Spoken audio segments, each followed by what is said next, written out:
So I jumped into an art contest, and these are the do's and do nots I learned from it. Doctor Strange poster contest. Take one.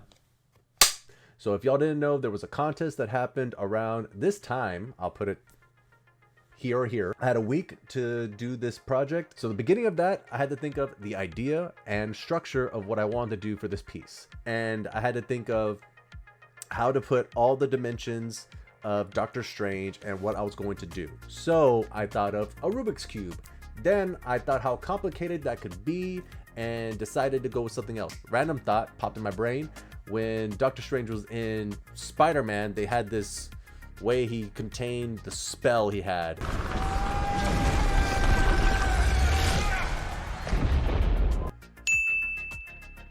And I thought that looked like a lot like a dice. So I found a dice from Dungeons and Dragons and decided to use that as the foundation of my piece. I was going to use that to have each scene pop up on there. So about 6 scenes was the idea. Now, also, this is where it became a big problem with me that I've learned from other artists, is not to zoom in and put detail that no one is going to see. Backing up, making sure that I didn't put too much time into certain parts. The idea was to have 4 hours on each scene. Now, I realized I used to do 4 hours for a character, not 4 hours for a scene, which took a lot longer than it's supposed to be. So day one, I made the foundation exactly what I wanted to do for this project. It did change, and that's where things got a little bit more complicated because I was adding more work to myself, not realizing how much time I needed to be done for these scenes. Thinking what I can do now is jump from one scene to another, work on each one and try to finish them at the same time. Dumbest idea I could have done, because doing that, I lost focus on each scene. Losing all that momentum made me go back to each scene and just did not want to work on them. Made me want to go to the next one because I had more of an idea of what I want to do for that one. So jumping from one part to another part was a terrible idea. I could probably easily do that when it comes to a character, because the overall character is what I'm working on and I'm excited about the character.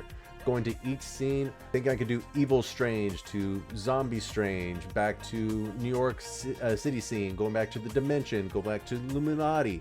Doing all those scenes was just not the best idea, but it was me just trying to beat the clock. Don't do that. just don't. I underestimated the time I needed for each of those scenes, and I overestimated my ability to do these scenes. This is basically my journey of becoming a better artist, realizing that because I don't have that much skill on these things, I needed more time.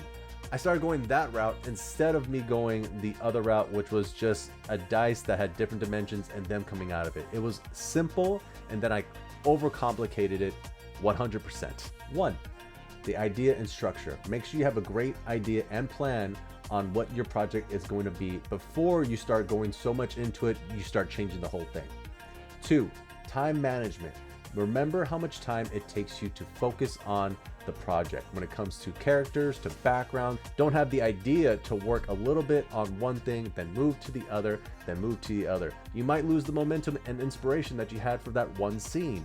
Don't focus on details that no one's gonna see. If you zoom in too much and you put so much detail on one part, then zoom out and you can barely see it, you just probably wasted about 30 minutes to an hour on one part that you feel great about, but unless you're putting a magnifying glass on that, no one's gonna see it.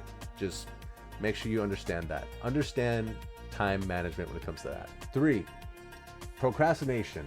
You focus on the things you're good at, but always remember you have to go back to those things that you're not strong with. The only way you can get strong with those things you're weak at is if you do them. It sucks. It's a fear. I get it. I'm afraid most of the time when I try to do those things. I didn't do a lot of the background. Not that I did a lot of the characters themselves, but I focused so much on some of the main parts, which is foreground and characters. The backgrounds are plain.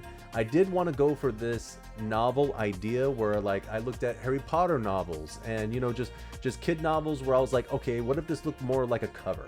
I surprised myself with this whole overall idea. It's not something I normally do, and there you go. I learned something from it.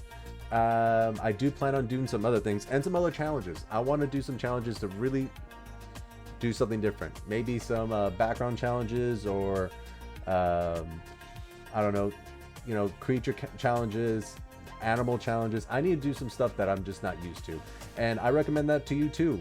Thank you for watching this video. I hope you learned the do's and don'ts that I learned from this project, and it might help you from any other project. If you like this video, please leave a like or subscribe, and until then, until the next time, thank you. Bye.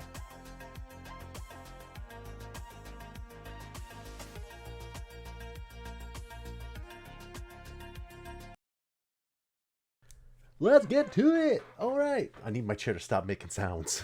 Got. Okay. Okay. Okay. Okay. Okay. Okay. Okay.